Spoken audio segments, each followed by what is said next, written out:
Plant lore, legends, and lyrics.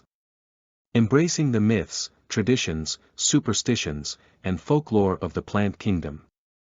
By Richard Folkard. 1884. Chapter 14. Plants and the Planets. 2 centuries ago there existed a very general belief that every plant was under the direct influence of a particular planet, and therefore that all the details connected with its cultivation and utilization were to be conducted with a strict regard to this supposition. Aubrey has recorded his opinion that if a plant be not gathered according to the rules of astrology, it hath little or no virtue in it, and the Jesuit Rapin, in his Latin poem on Gardens, says, with respect to flowers. This frequent charge I give, whenever you sow the flowery kind, be studious first to know the monthly tables, and with heedful eye, survey the lofty volumes of the sky, observe the tokens of foreboding stars, what store of wind and rain the moon prepares, what weather Eurus or moist Auster blows. What both in east and west the sun foreshows, what aid from Hellas the trees obtain, what from Boötes with his tardy wane, whether the watery Pleiades with showers, kindly refresh alone, or drown the flowers, for stars neglected fatal oft we find, the gods to their dominion have assigned, the products of our earth and labors of mankind. Michael Drayton, in whose time the doctrine of planetary influence on plants was generally accepted, says, in reference to the longevity of antediluvian men. Besides, in medicine simples had the power, that none need then the planetary hour, to help their working, they so useful were. Culpeper, who was a profound believer in astrology, has given at the commencement of his British Herbal and Family Physician, a list of some 500 plants, and the names of the planets which govern them, and in his directions as to the plucking of leaves for medical purposes, the old herbalist and physician remarks: such as are astrologers, and indeed none else are fit to make physicians, such I advise, let the planet that governs the herb be angular, and the stronger the better, if they can, in herbs of Saturn, let Saturn be in the ascendant, in the herb of Mars, let Mars be in the mid-heaven, for in those houses they delight, let the moon apply to them by good aspect, and let her not be in the houses of her enemies. If you cannot well stay till she apply to them, let her apply to a planet of the same triplicity. If you cannot meet that time neither, let her be with a fixed star of their nature. The classification of plants under the planets Saturn, Jupiter, Mars, Venus, Mercury, the Sun, and the Moon, appears to have been made according to the signatures or outward appearances of the plants themselves. The stalks, stems, branches, roots, foliage, flowers, odor, taste, native places, death, and medical virtues, were also considered, and, according to the character of the plant thus deduced, it was placed under the government of the particular planet with which it was considered to be most in consonance. Plants allotted to Saturn had their leaves, hairy, hard, dry, parched, coarse, and of ill-favored appearance. Flowers, unprepossessing, gloomy, dull, greenish, faded or dirty white, pale red, invariably hirsute, prickly, and disagreeable. Roots, spreading widely in the earth and rambling around in discursive fashion. Odor, foetid, putrid, muddy. Jupiter. Leaves, smooth. Even, slightly cut and pointed, the veins not prominent, and the lines not strongly marked. Color, grayish blue-green. Flowers, graceful, pleasing, bright, succulent, transparent, ruddy, flesh color, blue, yellow. Roots, rather small, with short hairy filaments, spread about in the ground. Odor, highly subtle, grateful to the brain, the kernels comforting, easily fermented. Mars. Leaves, hard, long, somewhat heavy, pointed and pendulous, harsh and hot to the tongue, not of good appearance. Flowers, of a color between yellow, vermilion, or blue, green, purple, red, changing quickly, abundance of flowers and seeds. Roots, highly fibrous and creeping underground. Odor, oppressive to the brain, potent, sharp, acrid. Venus. Leaves, large, handsome, bright, rich green or roseate, soft, plentiful. Flowers, pleasing to the eyes, white, blue, rosy, charming, fine, abundant. Roots, of early growth, but not deeply fixed. Quickly and freely produced. Odor, subtle, delightful, pungent. Refreshing to the brain. Mercury. Leaves, different kinds, but pleasing to the eye. Flowers, of various descriptions and colors, refreshing, agreeable, and pleasant. Roots, abiding deep in the earth, and spreading far and wide. Odor, highly subtle and penetrating, refreshing to the heart and brain. The sun leaves, succulent, with stout stalks, deeply veined, pleasant green or tawny, with reddish stalks. Flowers, yellow and gold, or purple, handsome, glittering, and radiant. Roots, strong. Deeply fixed in the earth, but not laterally. Odor, agreeable, acceptable, and pungent, strong, restorative to brain and eyes. The moon. Leaves, pale, highly succulent, pith thick, firm, strongly developed veins, bottle green. Flowers, pale yellow or greenish, watery, mellifluous, but uninteresting and without beauty. Roots, penetrating easily through water and earth, not durable, and easily decayed, spreading neither thickly nor deeply. Odor, disagreeable, almost none, without pungency. Redolent of the earth, rain, or soft savor of honey. According to Indian mythology, herbs are placed under the special protection of Mitra. The Sun de Gubernatis tells us that there are several Indian plants named after the great luminary. In the Grecian pantheon, the solar god, Apollo, possessed a knowledge of all the herbs. It was to Phoebus, the sun god, that poor Clytie lost her heart, and, when changed into a flower, held firmly by the root, she still turned to the sun she loved. And, changed herself, still kept her love unchanged. As to the particular sunflower, turnsole, heliotrope, or salsequium that is the floral embodiment of the love-sick nymph, readers must be referred to the disquisition under the heading, Sunflower. De Gubernatis gives it as his opinion, that Clytie's flower is the Helianthemum roseum of de Candolle. In a previous chapter, certain plants have been noticed which were supposed by the ancients to have been specially under the domination of the sun and moon. According to the dictum of wizards and wise folk, plants possessing magical properties must as a general rule be gathered, if not by moonlight, yet at any rate before sunrise, for the first appearance of the sun's rays immediately dispels all enchantment, and drives back the spirits to their subterranean abodes. We are told in Deuteronomy 33:14, that precious things are put forth by the moon, but precious fruits by the sun, and it is certainly very remarkable that, although mankind in all ages have regarded, and even worshipped, the sun as being the supreme and ruling luminary, from whose glorious life-giving rays, vegetation of all kinds drew its very existence, yet that an idea should have sprung up, and taken root widely and deeply, that the growth and decay of plants were associated intimately with the waxing and waning of the moon. We have seen how the plant kingdom was parceled out by the astrologers, and consigned to the care of different planets, but, despite this, the moon was held to have a singular and predominant influence over vegetation. And it was supposed that there existed a sympathy between growing and declining nature and the moon's wax and wane. Bacon seems to have considered that even the brain of man waxeth moister and fuller upon the full of the moon. And, therefore, he continues, it were good for those that have moist brains, and are great drinkers, to take fume of lignum, aloes, rosemary, frankincense, etc., about the full of the moon. He also tells us, in his Natural History, that the influences of the moon are four: the drawing forth of heat, the inducing of putrefaction, the moisture, and the exciting of the motions of spirits. In respect to this last influence, he goes on to say, you must note that the growth of hedges, herbs, hair, etc., is caused from the moon, by exciting of the spirits as well as by increase of the moisture.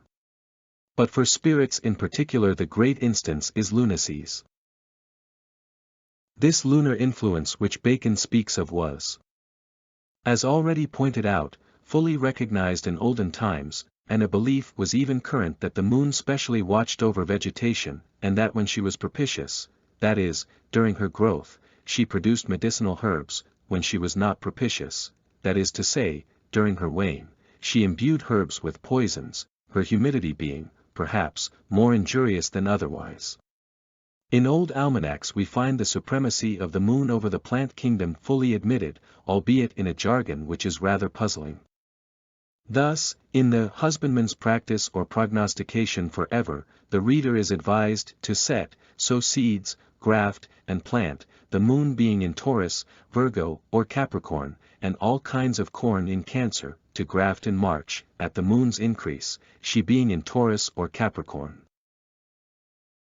Again, in Mr. Wing's Almanac for 1661, occurs the following passage: "It is a common observation in astrology, and confirmed by experience, that what corn or tree soever are set or sown when the sun or moon is eclipsed, and the unfortunate planets predominate, seldom or never come to good."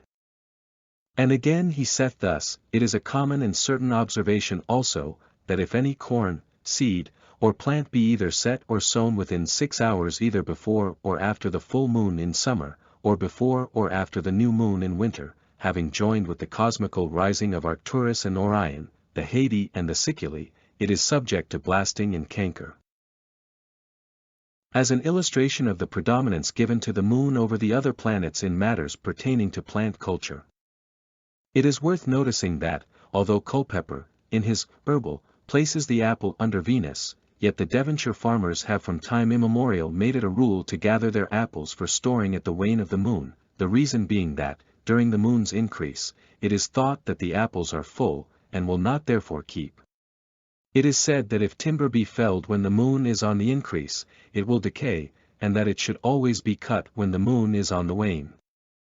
No reason can be assigned for this, yet the belief is common in many countries, and what is still more strange, professional woodcutters, whose occupation is to fell timber, aver, as the actual result of their observation, that the belief is well founded. It was formerly interwoven in the Forest Code of France, and, unless expunged by recent alterations, is so still. The same opinion obtains in the German forests, and is said to be held in those of Brazil and Yucatan.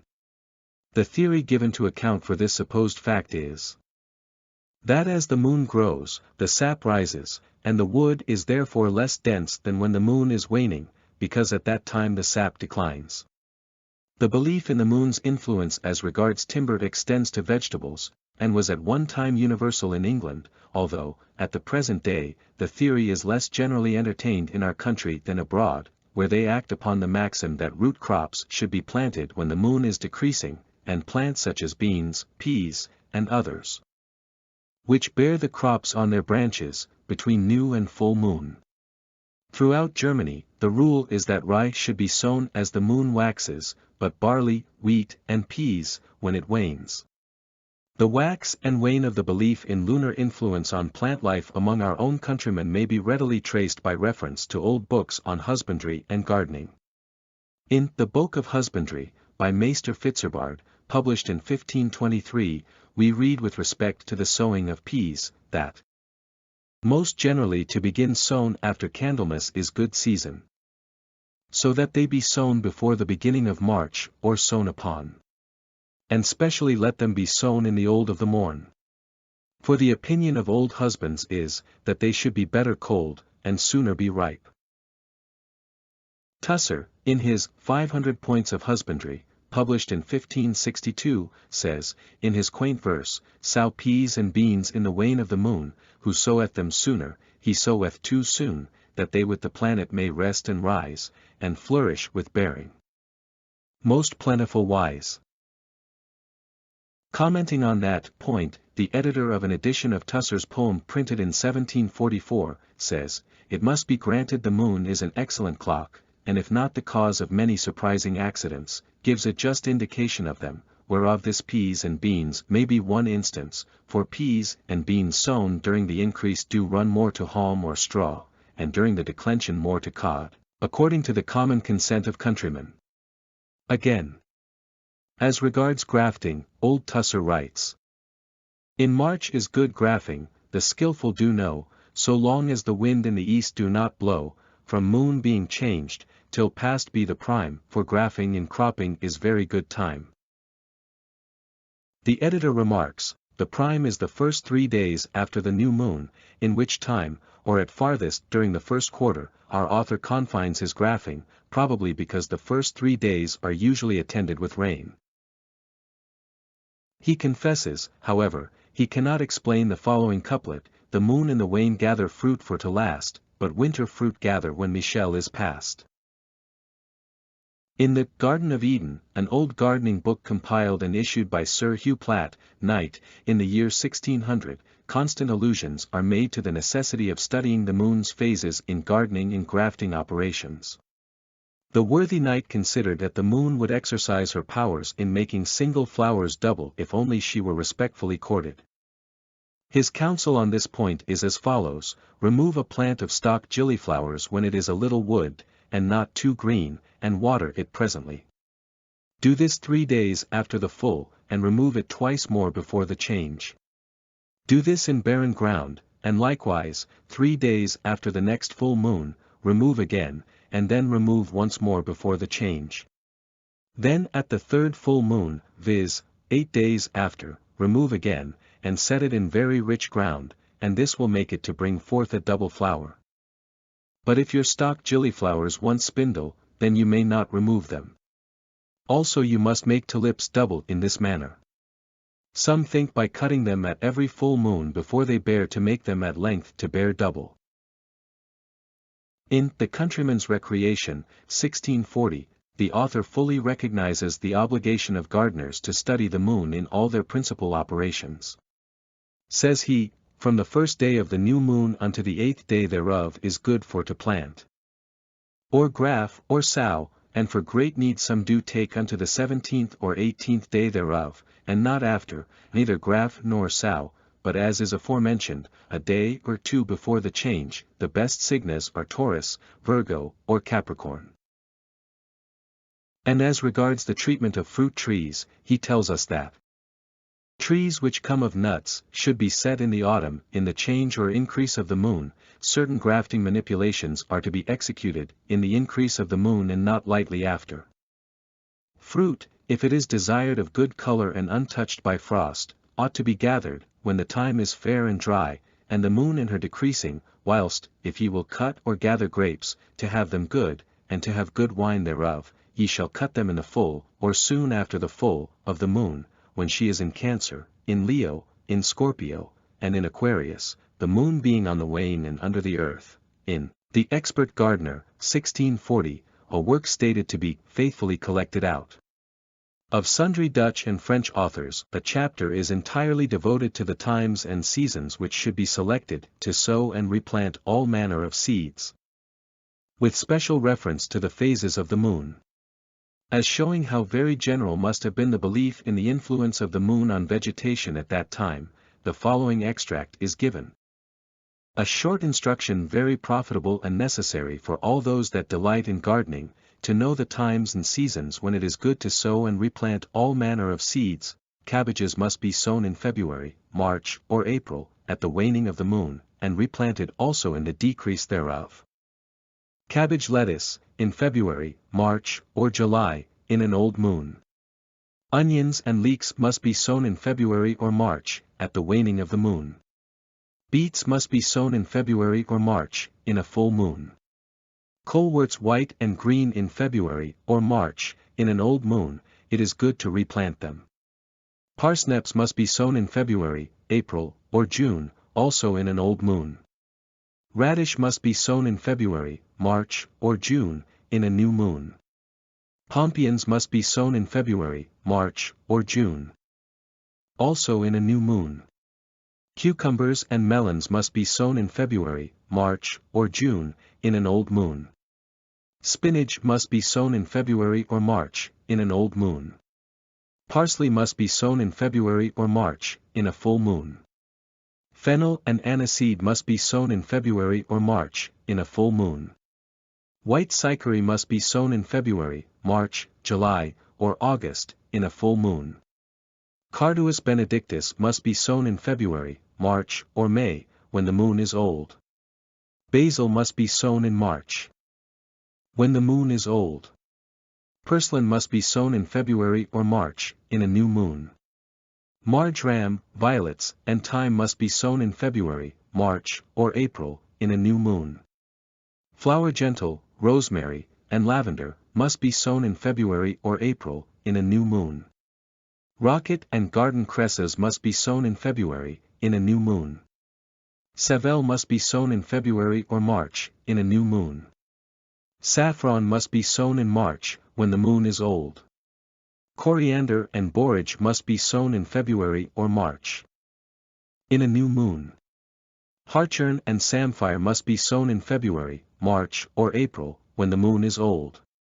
Gillyflowers, heartsease, and wallflowers must be sown in March or April, when the moon is old. Cardons and artichokes must be sown in April or March, when the moon is old. Chickweed must be sown in February or March, in the full of the moon. Burnet must be sown in February or March, when the moon is old. Double marigolds must be sown in February or March, in a new moon. Hyssop and savory must be sown in March when the moon is old. White poppy must be sown in February or March, in a new moon.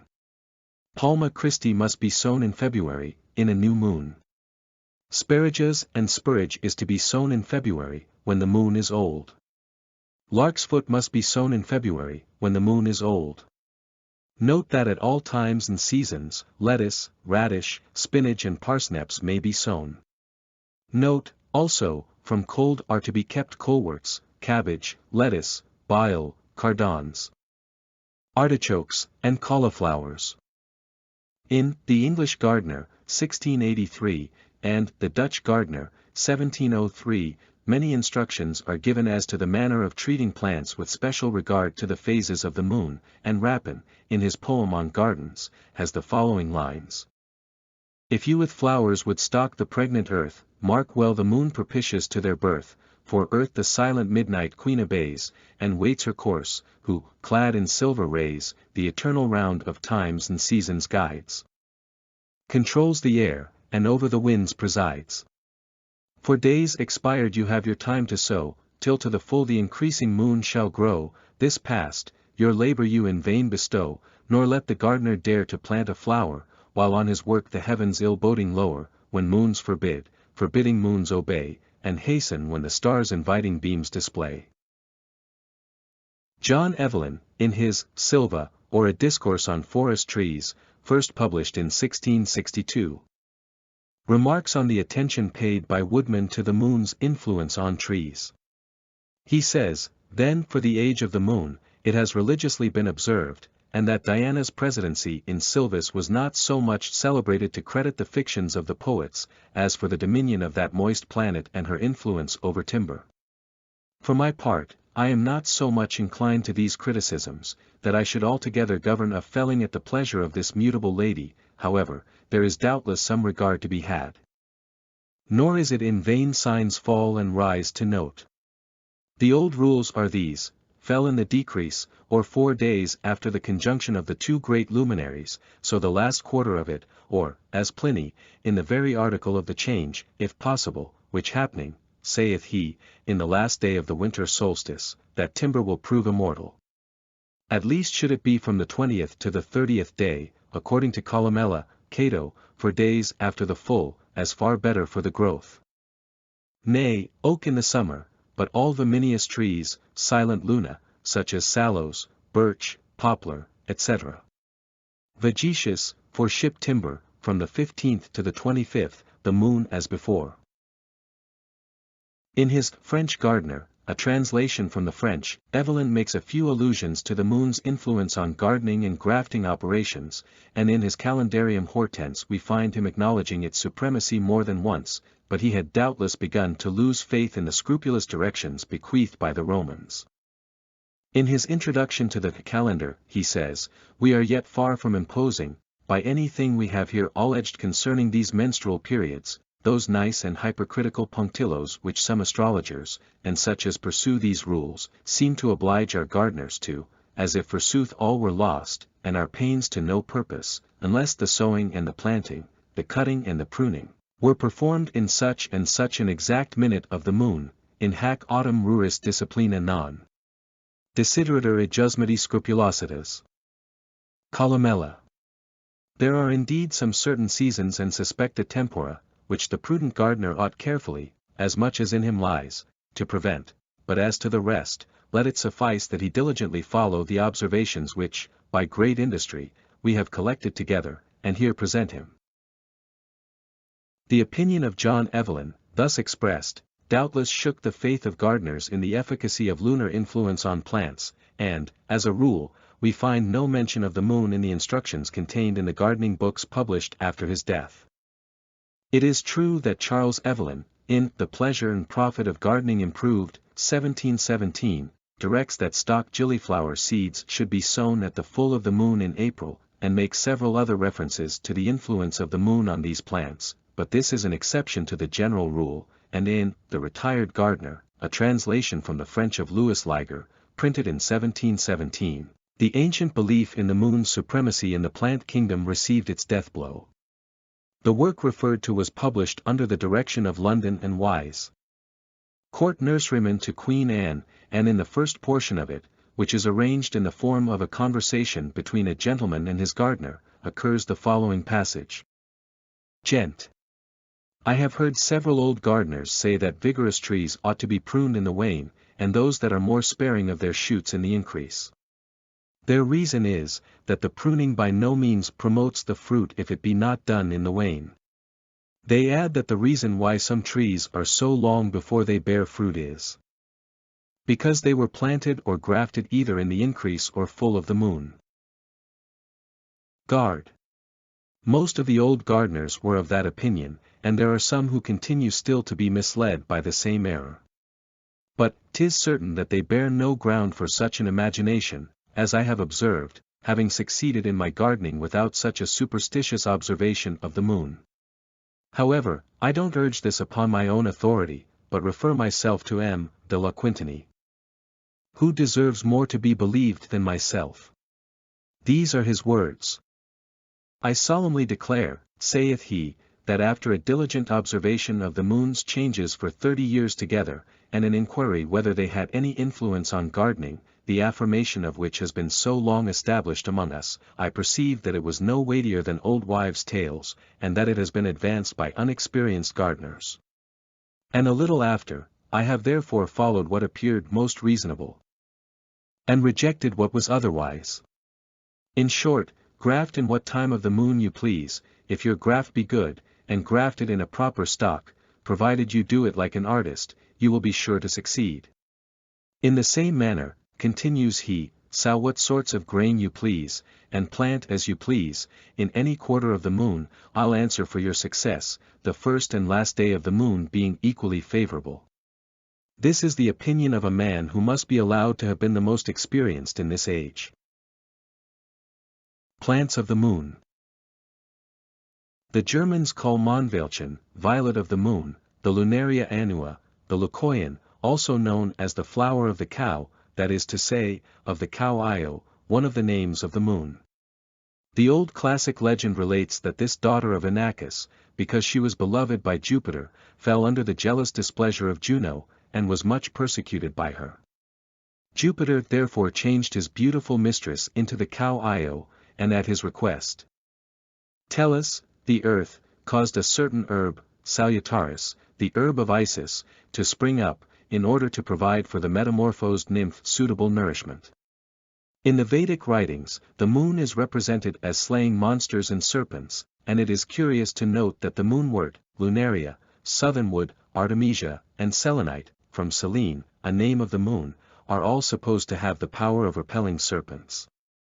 Plutarch, in his work on rivers, tells us that near the river Trachea grew a herb called selenite, from the foliage of which trickled a frothy liquid with which the herdsmen anointed their feet in the spring in order to render them impervious to the bites of serpents.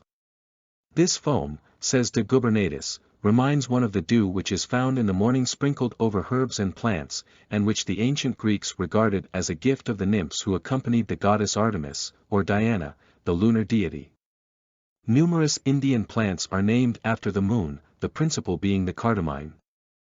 The Cocculus cordifolius, the moon's laughter, a species of solanum called the flower of the moon, the Asclepias acida, the somalata, the plant that produces soma, sandalwood, beloved of the moon, camphor, named after the moon, the Convolvulus terpithum, called the half-moon, and many other plants named after soma, a lunar synonym. In a Hindu poem, the moon is called the fructifier of vegetation and the guardian of the celestial ambrosia, and it is not surprising therefore to find that in India the mystic moon tree, the soma, the tree which produces the divine and immortalizing ambrosia, is worshipped as the lunar god. Soma, the moon god, produces the revivifying dew of the early morn, soma, the moon tree, the exhilarating ambrosia. The moon is cold and humid, it is from her the plants receive their sap, says Professor de Gubernatis. And thanks to the moon that they multiply, and that vegetation prospers. There is nothing very wonderful, therefore, if the movements of the moon preside in a general way over agricultural operations. And if it exercises a special influence on the health and accouchements of women, who are said to represent water, the humid element. The Roman goddess Lucina, the moon, presided over accouchements, and had under her care the dittany in the mugwort, or motherwort, Artemisia, from Artemis, the lunar goddess, considered, like the Vedic Soma, to be the queen or mother of the herbs. Thus Macer says of it, Herbarum matram justum puto ponera primo. Praecipiu morbis muliebribus illa mediter. This influence of the moon over the female portion of the human race has led to a class of plants being associated either directly with the luminary or with the goddesses who were formerly thought to impersonate or embody it. Thus we find the chrysanthemum leucanthemum named the moon daisy, because its shape resembles the pictures of a full moon, the type of a class of plants which Dr. Pryor points out. On the doctrine of signatures, were exhibited in uterine complaints, and dedicated in pagan times to the goddess of the moon and regulator of monthly periods, Artemis, whom Horsley would identify with Isis, the goddess of the Egyptians, with Juno Lucina, and with Eileithyia, a deity who had special charge over the functions of women, an office in Roman Catholic mythology assigned to Mary Magdalene and Margaret.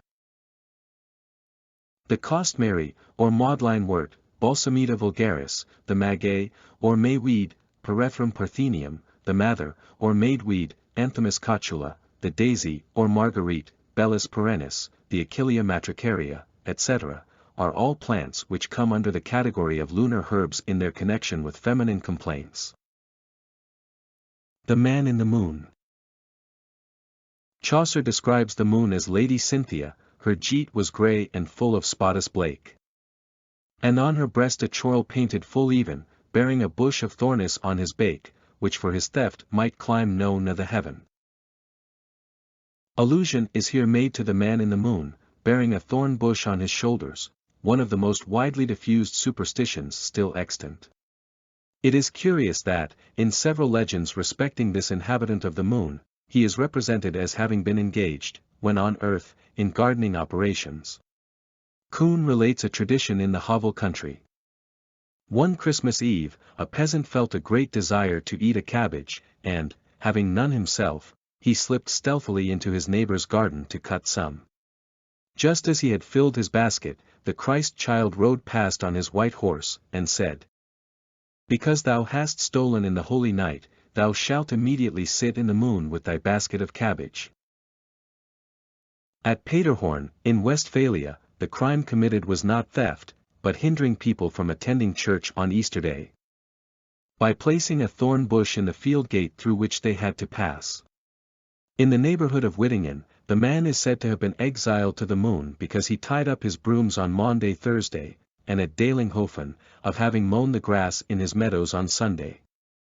A Swabian mother at Derendingen will tell her child that a man was once working in his vineyard on Sunday, and after having pruned all his vines, he made a bundle of the shoots he had just cut off, laid it in his basket, and went home. According to one version, the vine shoots were stolen from a neighbor's vineyard.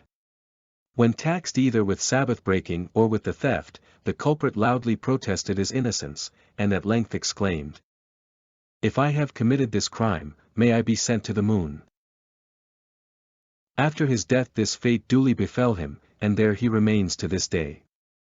The Black Forest peasants relate that a certain man stole a bundle of wood on Sunday because he thought on that day he should be unmolested by the foresters. However, on leaving the forest, he met a stranger, who was no other than the Almighty himself. After reproving the thief for not keeping the Sabbath day holy, God said he must be punished, but he might choose whether he would be banished to the sun or to the moon. The man chose the latter, declaring he would rather freeze in the moon than burn in the sun, and so the broom man came into the moon with his faggot on his back. At Hemer, in Westphalia, the legend runs that a man was engaged in fencing his garden on Good Friday, and had just poised a bundle of thorns on his fork when he was at once transported to the moon. Some of the Hemer peasants, however, declare that the moon is not only inhabited by a man with a thorn bush and pitchfork, but also by his wife, who is churning, and was exiled to the moon for using a churn on Sunday. According to other traditions, the figure in the moon is that of Isaac bearing the faggot on his shoulders for his own sacrifice on Mount Moriah, or Cain with a bundle of briars. Or a tipsy man who for his audacity in threatening the moon with a bramble he held in his hand, was drawn up to this planet, and has remained there to the present day. Thus ends Chapter 14 of Plant Lore, Legends and Lyrics. Next is Chapter 15, Plant Symbolism and Language. Feel free to check out the plethora of selections at the Weird Audiobooks YouTube library. And if you enjoyed this video, consider subscribing.